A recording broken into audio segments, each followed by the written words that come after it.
Well, hello. Hello. It's so good to see you. It's so good to see you too. I'm sorry this light is so bright. Yeah, I don't know about that light. No, I'm kidding. Ah, Um, so I wanted to, you know, say some nice things about you before you agreed to join in, even though oh, it's your idea. thank you so much. Well, go ahead and I'm gonna draw the curtains a little bit, but go ahead and talk about me. So for those of you who don't know Andrew, although everyone should, he is a Emmy award-winning makeup artist. You've been nominated for an Emmy, what, two, three times? I've been nominated for an Emmy 3 times and I've won once. No big deal. Huh. Uh, anyway, he's worked on TV shows. You've worked on Broadway shows, or you're currently working on a Broadway show, right? Yeah, yeah, You two worked Broadway shows. on Saturday Night Live. You've worked on movies. Very impressive. And the way we met is when I did the first Queen of the South collaboration. You were the makeup artist we partnered with, and there was like instant chemistry.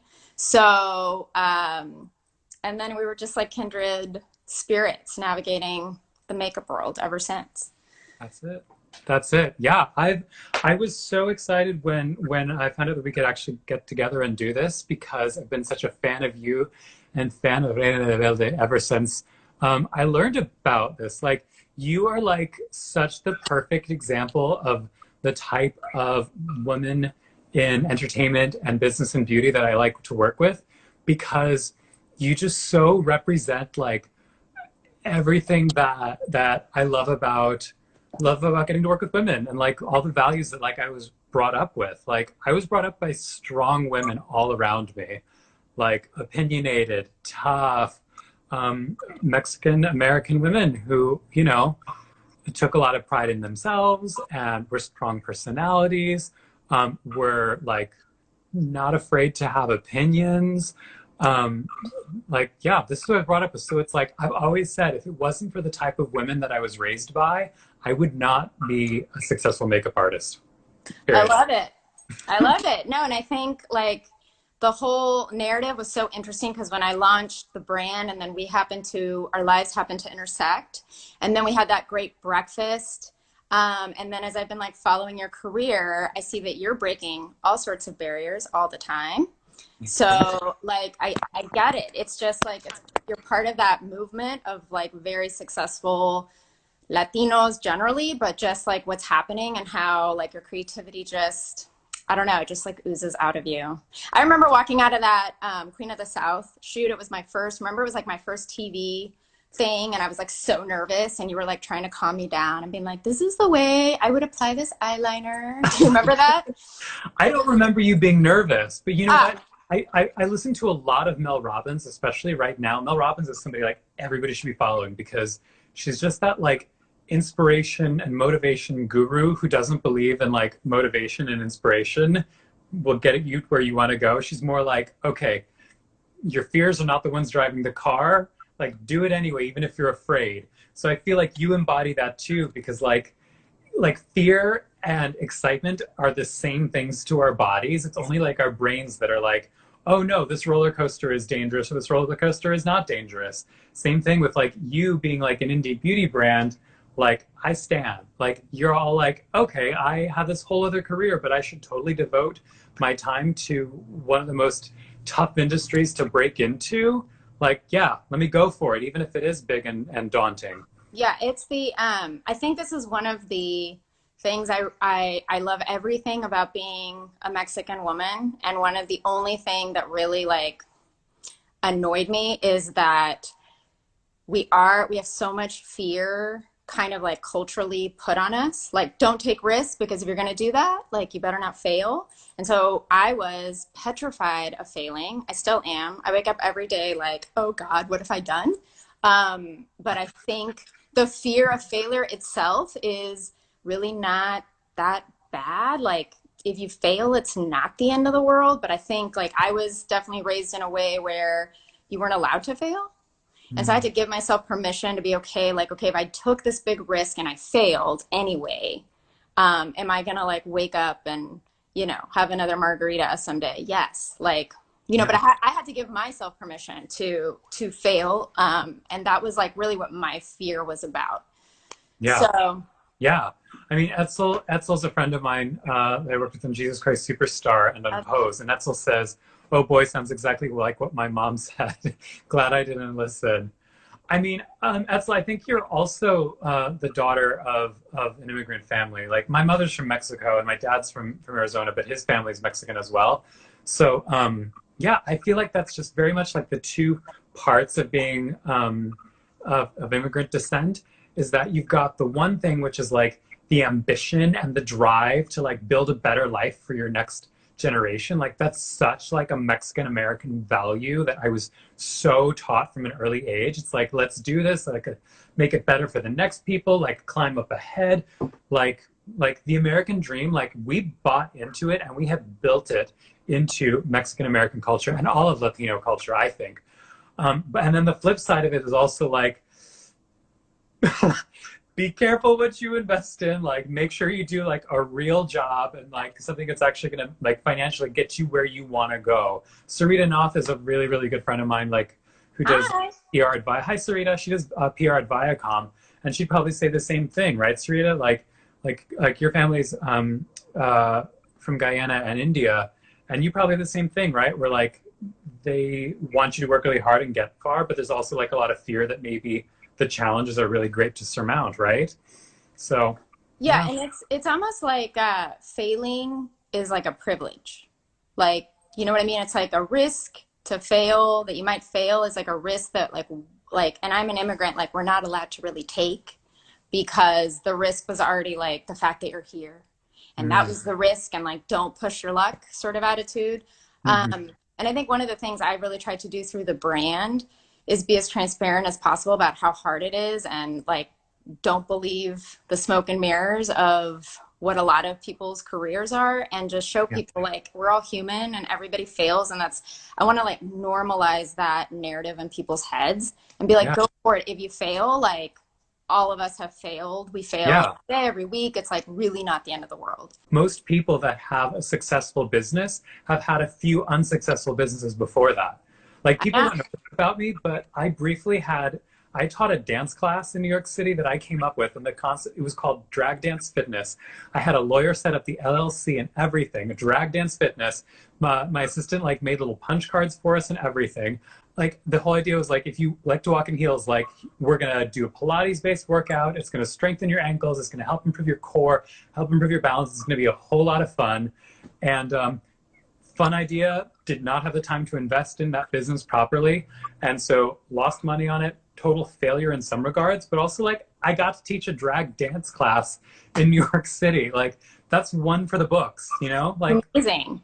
Yeah. And you know what? One of the things about business I feel like nobody tells you is like timing has to be on your side, like personal timing and just, I don't know, market timing. And that is really hard to time. Like there's no kind of shortcut to that. That is kind of what it is. Yeah. But I think that's actually an amazing idea. Yeah. Do that virtually. So wait, what was entailed? Were people like in drag, or you were the only one in drag, or? No, I did not get in drag to go work out. That sounds horrible. A lot of work, a lot of sweating. But what I did do is I would like plan like a routine ahead of time.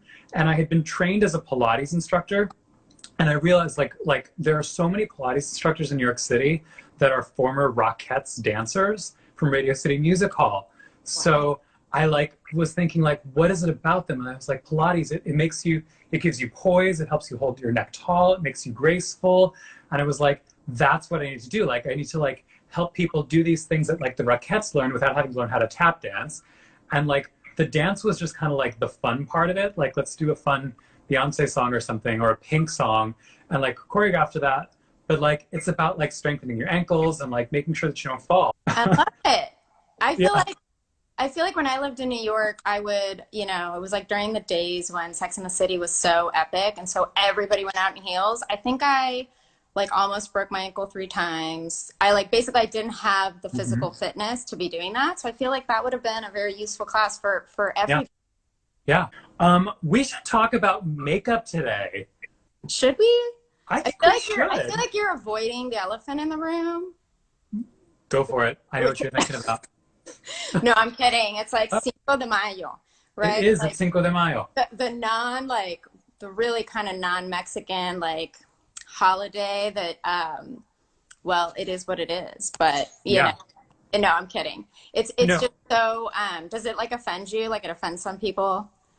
I mean, let me put it this way. Like, I had another hangout that I was doing today, and it was like a class. And I was really kind of disappointed that the person who posted it, like, then played like this little mariachi like sound afterwards. And like my building, like their activity is that they were giving out like margarita at home margarita kits. And I was like, guys, is that like really all you know about this non real Mexican holiday? Well, you know how it became a holiday? It was like the beer companies were like, let's come up with like a St. Patrick's Day equivalent where we can sell more beer. No, like it doesn't bother me. I just wish people were a little more, educated. Like it's not our Independence Day, all of that. But yeah, it happens to fall on Taco Tuesday. So I've heard a lot of people. I know, and people were posting about that too. And I kind of really hate those stereotypes just because it's like, I mean, like look behind you, look at that gorgeous artwork that's on the packaging of the Reina Rebelde compacts. Like there's so much more Mexican culture just in that logo for your brand than there is in most anything you're ever going to see about Cinco de Mayo. I know, but hey, we gotta sell beer, especially during a pandemic, right? I know. I mean, hell, you know what? If it helps make people like a little bit nicer to each other on social media and in the real world, or it helps people to like stay home and stay safe, then fine. Like let's sell some beer and make sure that people don't leave their houses unnecessarily, I guess, other than to buy beer every couple of weeks. Yeah. So, okay, so let's talk about makeup, and Okay. then like a lot of questions about what it is to be like an Emmy winner. So Deal. I'll bring the Emmy out by the end of it. I brought makeup with me. you did? I did. I brought some of my favorite Reina products. Yes. I did. And I brought this one too because like isn't there such a special moment like when you buy and you get in the mail and you like open for the first time that new makeup product you've been looking forward to?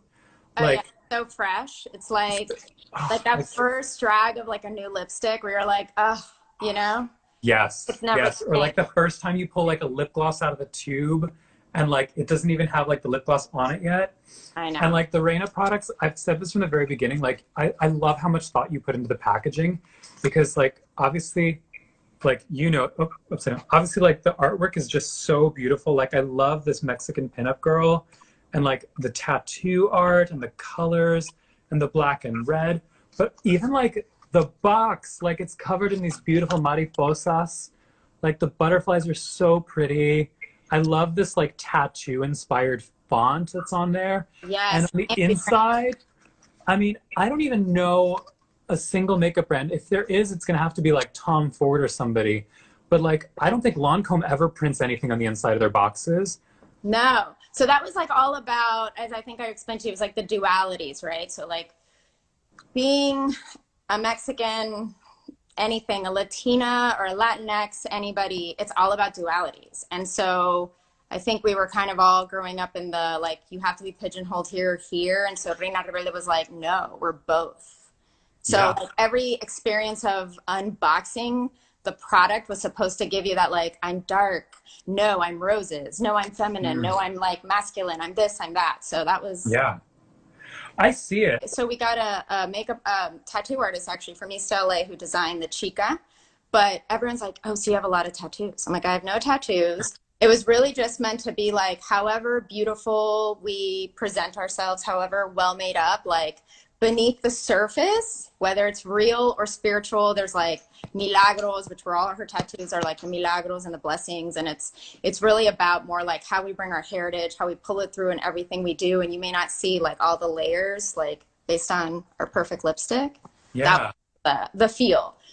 You know what? I thought of this because I was like, I know, I did the makeup design and the tattoo design for West Side Story on Broadway. Yes. And I specifically like in a meeting, we were trying to figure out like what the makeup for the girls was going to be like. And there's so many ways you could take it, but I was like, are we going to like I'm not gonna say like do like a black pencil thin eyebrow, but like where are the Chola girls gonna kind of like blend into Yeah. this? You know, like the gangs in West Side Story are like white Americans usually, and then Puerto Ricans. And in this new modern version, it's much more diverse. Like, it's more like Americans versus immigrants instead of like white versus Latino Oh, wow. specifically.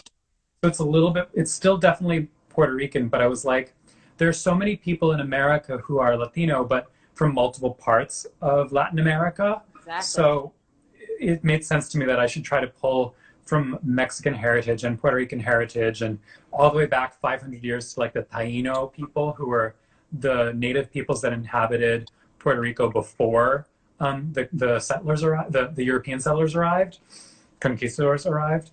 So yeah. So you pulled in from to create like one uniform look, or do different actors have different like takes on the looks? Ultimately, like the girls, because of just kind of like the lighting, like for their big number of the song America, they all ended up looking their best when I put them in warm tones. So I really like narrowed it down to like more like brown bronze tones, kind of like the color like Brava. Uh-huh. And it's like it's funny, it happens to just be here, but like Oh no, that's La Jefa. That's her name. oh yeah, La Jefa. This is what we used for the Queen of the South video. This like bronze kind of like just a little bit of pink in it, so it's not like brown brown. This is definitely like the color that like almost all of the girls in West Side Story are wearing. And then the Jet girls are a little bit more diverse because their scene was lit in like cool tones. So then like the jewel tones worked a little bit better over there. But for the tattoos, that's where you see a little bit more diversity of the inspiration. Like, do you want to see some of the drawings that we did actually? Yes, I would love to. Okay. So I did like so many sketches. Like this just says Jet for Life, which is, some of the stuff. But this is one of the tattoos that is actually in the show. Wow. All of the sharks have skulls in one way or another. And this is one of the biggest ones. Like 3 of the sharks have this same skull tattoo different ways. Like one of them, it's got roses. Another one, it's like gigantic on the leader of the sharks. It's like the biggest, like most scary, most painful tattoo for him. So that's on him. And this is one that I drew. But then like, this is another one. Like I said to Carlos Gonzalez, who was in the Gloria Estefan musical, I was like, we need to bring in some real truth to like who you are and bring that onto the show. So I came up with this idea like, this is like a really crude tattoo because again, some of these kids, these characters, like they're really young, so they're not gonna have like the best, like most refined tattoo. Like this was like a real tattoo artist that did it. This is more something like a little more cheaply done, but this is Carlos's grandfather's name, Marino. So he's got that tattooed on his chest.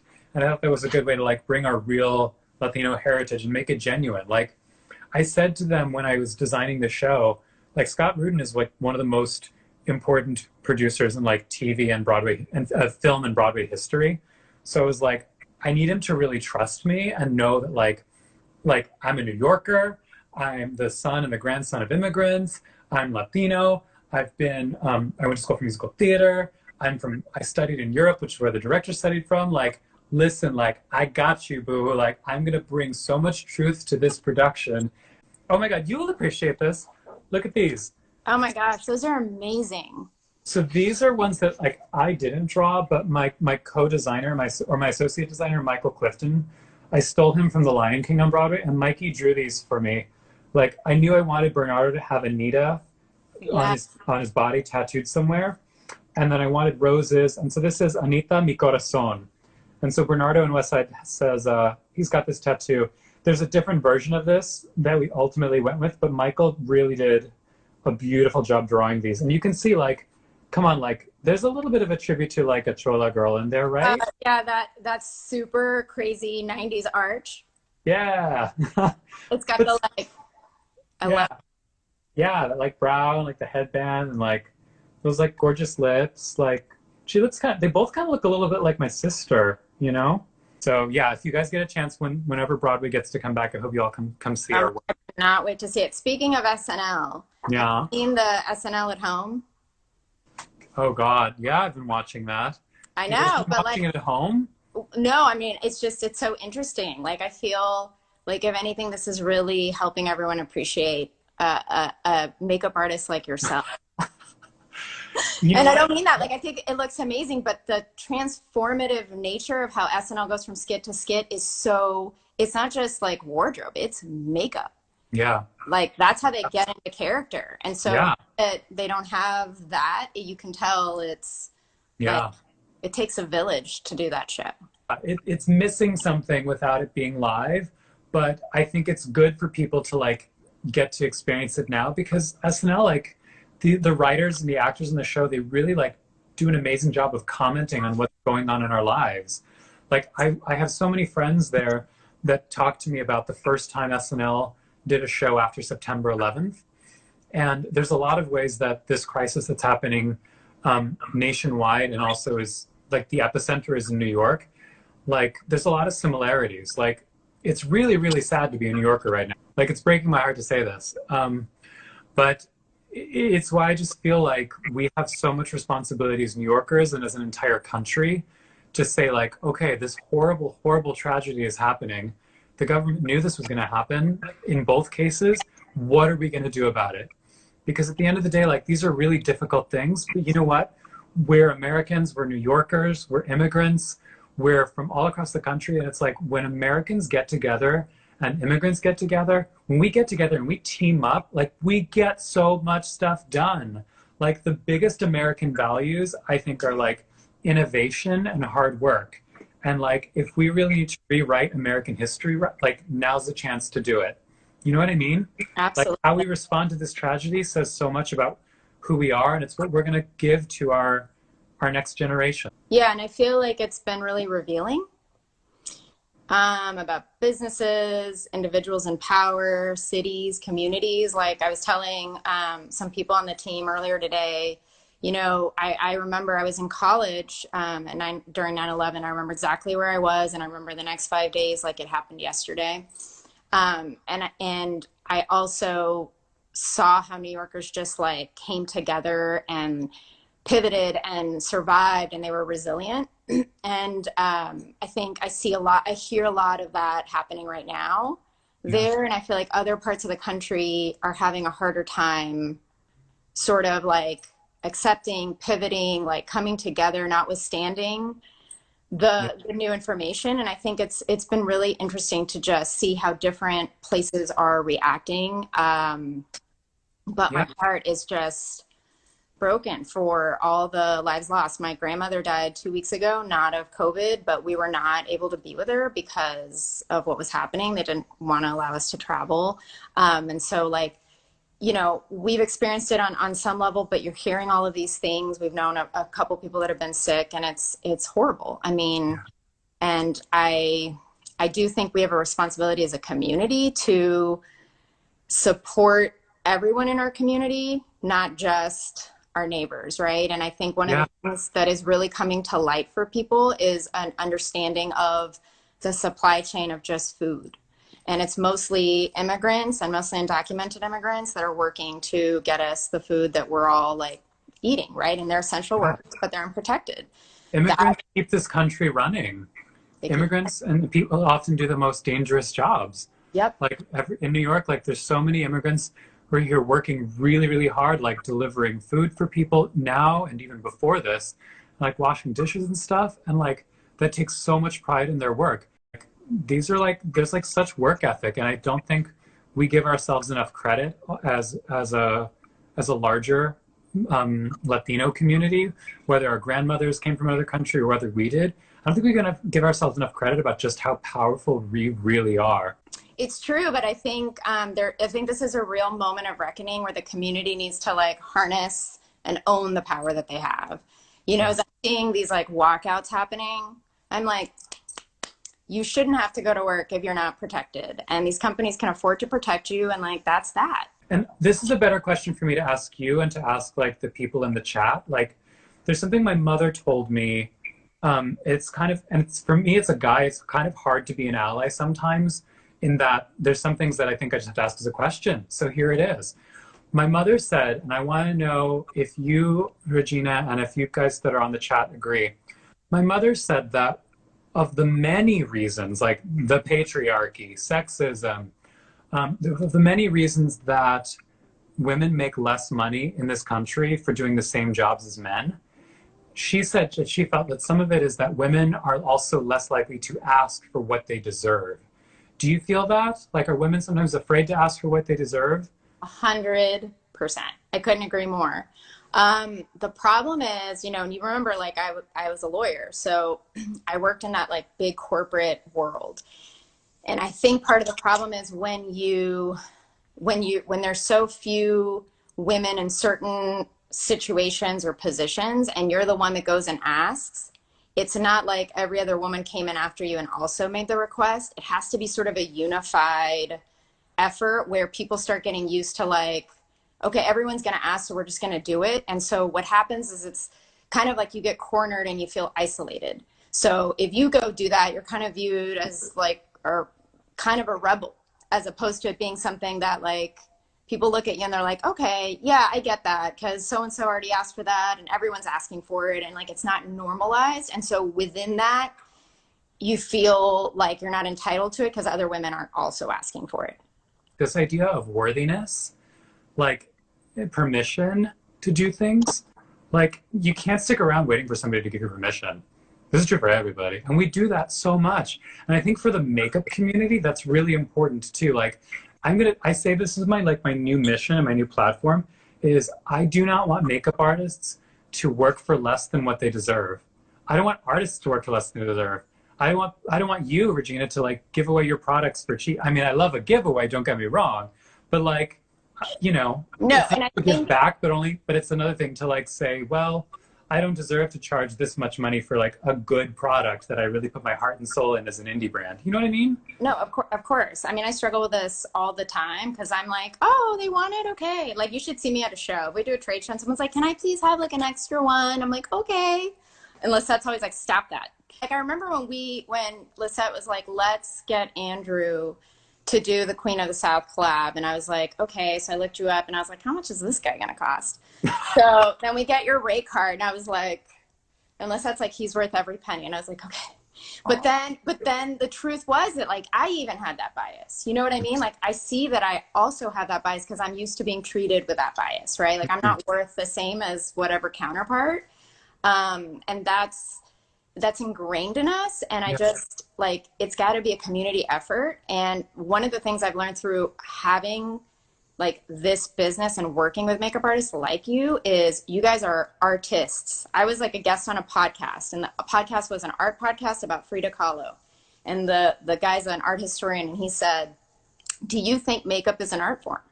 And I was like, 100%. He's like, if it were in a museum, how would it be presented? And I was like, it would be live art. It would be an installation piece. And it's so true. And I think until you're really in it and you're watching people up close, like do it, you do not understand what that talent is. Like it has been so glorified and so undervalued at the same time. Yeah, I think that's true for makeup as products. I think it's true for makeup artists and the work that we do, and I think it's true for women in business who build businesses, like Chloe Cascarelli, who has the restaurant by Chloe. Like the way that she was treated by the parent company that bought her out, like she sold her company and like got investors and they basically like took over her company, and like it's horrible that like women in business are treated that way, that like you can create something and people only value it so much as to what they can turn it into. That's why like I love Barbara Corcoran on Shark Tank, but I kind of really struggle most of the time to listen to Mr. Wonderful. I'm like, you should be named Mr. Horrible. Like the only thing that he kind of like likes is if he can make a business gigantic. And I'm like, not every business needs to be like doing $1 billion a year or $50 billion or whatever. You know what I mean? You don't have to be the biggest celebrity in the world or the biggest Instagrammer on social media to build an amazing life for yourself. You just need to have all the money to give the things that you want and that you deserve and have a community that supports you. And I think you have to have true passion. Like that's kind of like the biggest payment in a way. Like you love what you do and it shows, right? Like I love what I do.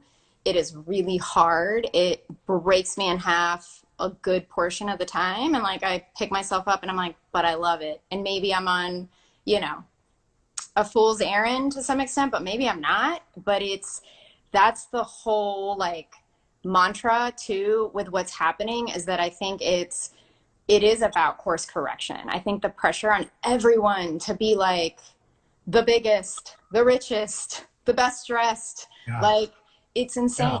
It's insane. And most of those people, you know, when you really get down to it, they're just like normal. Like life is a series of like normal Monday, Tuesday, Wednesday afternoons for everybody. And so I think, you know, I think it is about being values driven. Like you get to use your artistry and you're like, I'm going to work on West Side Story and bring like all this Latino heritage like to life on stage. Like that's incredible. Yeah. Right? That like there's no dollar amount that like we could put on that in terms of that. But on the flip side, I do think all Latinos and all immigrants need to know their worth. And like, we all need to be abundantly clear that if everybody walked off their job who's an immigrant or Latino today, the entire country would shut down. And can you imagine if that was the way that we celebrated Cinco de Mayo today? If we were all like, guess what? Not showing up. Sorry. Come on. You said something that really sticks with me about that you may not, if you don't see it in yourself or don't think that you're deserving of it, then you might habitually think that the other person isn't deserving of it. That is so important. There's this concept too that like hurt people hurt other people. Like if you're at peace and you have been treated kindly, then you appreciate that and then you can give that onto other people. And you as a business owner, like as your brand keeps growing and growing and more people learn about Reina Rebelde, like your values and like your courage to start this indie beauty brand, like you're gonna see courage in other people and encourage them to be courageous as well. Yeah, I mean, I've really tried to employ as many Latinos as possible in this entire process. And when I get a proposal for something from like a new graphic designer or whoever it is, I very rarely like push back unless I have a true budgeting limitation on purpose. Because I'm like, just because you're independent and you're Latina or Latino or Latinx doesn't mean that like you don't get to charge that when like a big agency gets to charge that. Like, yeah. To me, it's also part of kind of like paying it forward, and people need to understand that they are worth that money. The way people need to understand, like Reina Rebelde is basically a luxury quality lipstick that we also are selling at Target, but like people are like, it's so expensive for Target. And I'm like, but it's really not, right? And like you need to understand that part of what we're trying to educate the country too is that Latinos are not like cheap. We know what good quality is. We know we're worth good quality, and we're willing to spend money on ourselves. Yeah. And, you know, and that was one of like my big frustration points with makeup brands and brands geared at Latinas in general. Is it's like, we're all supposed to be like so cheap and like cheesy and like, it's all about the like dollar version. I'm like, no, that's not us. Yeah. So, you know what? I think also it's really important for us as a country, especially now because there's so many people out of work and because we're seeing what Amazon workers struggle with. It's so important for us to like take stock and really decide when you pick up a product, like what are you actually paying for? Your products like are going to like then pay artists who help make this actual packaging like living wages so that it can actually continue to do more art. Like that higher price point is paying for better ingredients so that it's not like cheap. Like your products are cruelty free. they're made in the USA, they're paraben free, they're phthalate free. I can't tell you how much pressure I get to move things offshore. And the problem is you have no control over your ingredients. There's no control over testing. I can't tell you our, you know, X, Y, and Z is ethically sourced because I really don't have visibility into that. And I feel like that's really important. It's not just about a price point. It's selling somebody like a quality product with things that are not harmful for them. And that's another thing with the community that people think like you can get away selling us like second rate things and like our health isn't as important. Like that topic has become abundantly clear, like with the type of food and access to healthcare that we have. And it's the same thing. Like you have to elevate the conversation around the whole community. And like, we all have to do that in order for anything to ever really change. Yeah. Yeah. Okay, wait, so I have a question. So Okay. here you are, you're a Mexican American guy. You moved to New York to follow like your big dreams. and now you've won an Emmy. And so is everyone at home like, yes, you're amazing. Oh my God. Look at that. It's huge. It is. You know, they actually make these in multiple sizes. Did you get like the extra large? No, no. The story is this. There's my friend Roberto Casey. Roberto has 2 New York Emmys. And I go over to his place and because he had said to me at one point, he's like, dude, you have an Emmy, like you have like a real one. I was like, hey, you have a real one, you've got 2. He's like, no. He's like, babe, I've got 2 New York Emmys, they're smaller. They're about half the size. But no, this is the real one. And where do you keep it? You literally just put it on your shelf? Literally keep it on my shelf. I'll post a picture later though, because I was redoing all the furniture in my apartment recently. I'm just like moving things around and doing like a deep spring cleaning. And so I actually put it like in the cabinet with all the Tupperware, because I just knew it was like the safest place and there was no chance that it was going to get knocked over. So how does it feel? Like after you won the Emmy, or maybe before, did your family have any doubts about your chosen life? Yes. Oh, they still? 1,000%. 1,000%. Like I will be really forthright, like, because I'm not a snob. And here's the thing, like, I very much feel like people need to talk to each other about like how much money they should make. There's this one website, and if anybody can remember what it's called, there's a website you can go on and it can talk about like different salaries that people made at different jobs. Glassdoor. Thank you so much. Anybody who's going to be looking for a job or looking for their next job, Glassdoor is a great website. There's probably needs to be more people on it. Like everybody should be on there, because at the end of the day, like if people don't know what to charge for their hourly rate, like you don't know how much to charge, and the company's just going to try to make you get less and less. The moment that my mom actually was like, oh, okay, this is a real job to be a makeup artist. Like it was after I'd gone to school for theater. It was when like well after, like I was earning $25. I got up to the highest I got in department stores was $26.50 is what I was making at the Lancome boutique and the Lancome counters. I made $26.50 an hour. That was my highest rate ever. And then but even through all of that, like that's a decent like average hourly wage, right? Like for when you're working in a department store. Yeah. But it was only when she realized that I was doing people's makeup and getting paid $300 a face that she was like, oh, this is actually a real thing. This is like an American dream job to be a makeup artist. That's when it really sunk in for her. And, you know, I charge more for things now, but like at the end of the day, like makeup artist should be an American dream job. This should be a job that like you work hard for and you deliver like a real skill and you help people like go be very, very visible in the world. Like, and if you're in another market where like it doesn't charge quite as much, that's different too. You adjust, but like the sentiment there, like that's legit. So wait, so after you won the Emmy, did you raise your rates? Please. Yes. Okay, good. But here's the thing that's more important than about the money with the rates, with the Emmy. I say this all the time, and I said it in this makeup.com interview that I did.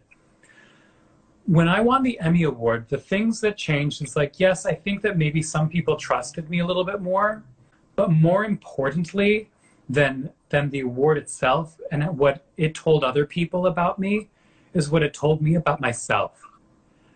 Because this comes back to that conversation we started about worthiness. And it's something that immigrants struggle with. It's a struggle that being minorities we struggle with. Working with women for 17 years, I know it's what women suffer with. Is that feeling of worthiness, that I don't deserve to make the kind of life that I deserve. I don't deserve to charge what I deserve. I don't deserve to reach out to people on social media and say, hey, I have a question. Can you help me with this? I'm so sorry to bother you. Like, no, like ask for what you deserve, because you can never get more than what you ask for.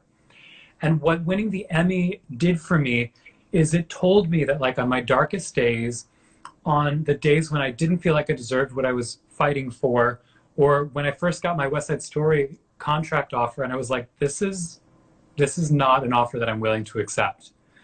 I need to fight, I need to push back and ask for what I deserve. And I did eventually get what I deserve in the end of it. But like the Emmy told me, not that I'm a better makeup artist than all these other people, it told me I got here and not by accident.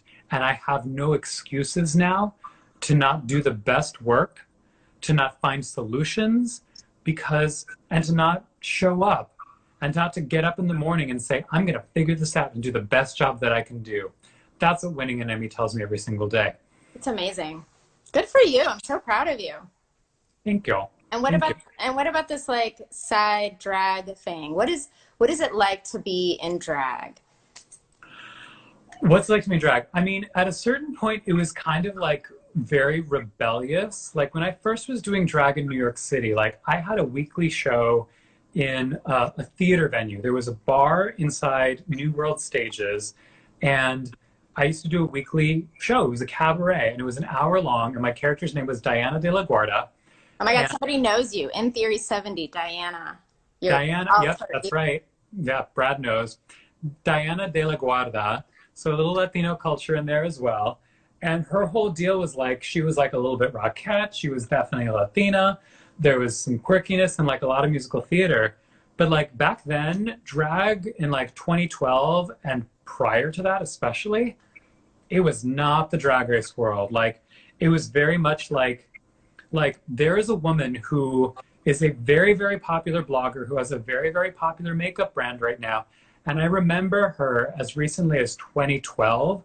She sat down in my makeup chair and I said, hey, thank you so much. Like I love your blog. It's so inspiring. It's so like about a community. Like, what do you, what kind of makeup did you want to do today? And she said, well, don't make me look like a tranny. Shut up. As a drag queen, I felt bad. As a person who was friends with Our Lady J and who years later would be working on Pose, I was like, what is wrong with you? Like, that's so not friendly. No. And mind you, like, I'm old enough that, like, there was a point, and Our Lady J said this, she wrote an amazing piece on Huffington Post where, like tranny wasn't always a derogatory term. It became derogatory with young queer people who kind of, like, redefined what it needed to be, what that word needed to mean, for them to be able to kind of grow and get their support that the community very much needs, the trans community. But at that point, like that woman was not using the word tranny in a positive way. And so I felt very afraid, not as a trans person, but like as an artist and as a drag personality. I was like, they're saying something about like what the LGBT community is in that statement. And they're saying that they don't think that me doing drag means that I can also do natural makeup, or that I have good taste, or that like my fashion experience in 22 seasons of Fashion Week is going to help me to guide her to a beautiful, fashionable look today on camera. So it was very scary, and it was something that I tried to keep private for a very long time. Definitely something that I was keeping away from my family. But where I am now is I really realized that it's a mistake for any creative person to drive in only one lane. Like, if you're a makeup artist, like, learn to draw, learn to do tattoos. If you're a makeup artist, like, go to the museums, do drag, go to the Philharmonic, go check out opera. Like, the idea that, like, you should go on Instagram and that is the only place that you learn about makeup, you're missing so much on so many other places to get love and to get inspired. Yeah, no, it's so true. That story is so powerful because, you know, it is about, like, also where obviously you harness a lot of your creativity through drag, which I think is incredible. And I like all the inspiration for the colors for the line never came from me looking at like a magazine. They all came from traveling, or like I'd eat a food and be like, the color of this chile is amazing. Let's like turn this into, like, those were my benchmarks. It was like the color of this eyeliner has to be like this, right? Like, and it was never where you would think, but you do get, it's almost like interdisciplinary creativity. And that's did you know when you started your line that did you already have an understanding, because you were a lawyer and not a fashion person, right? Did you already have an understanding that Latina women have more fun with makeup than most other women do? Yeah, I was a total makeup junkie. I was like that lawyer that was like, they're like, you have another box from Sephora? And I was like, okay. And I had this whole weird collection.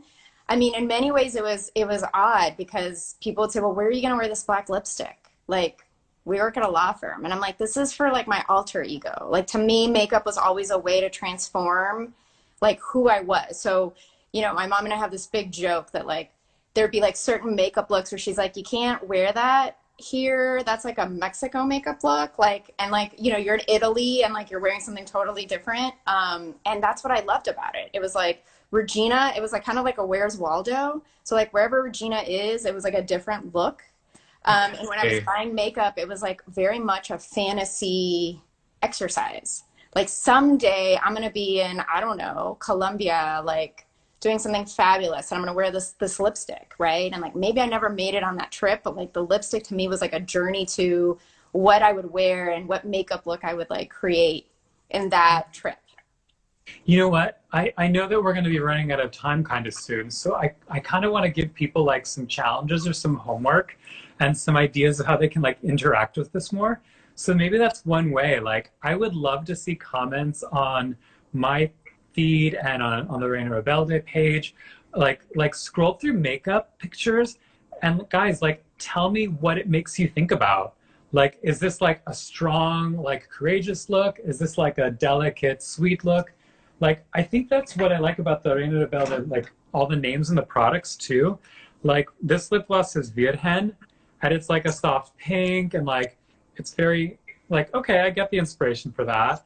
But then there's like La Jefa, which is like that strong like brown color, and it's like, come on, that's like a little more like no apologies.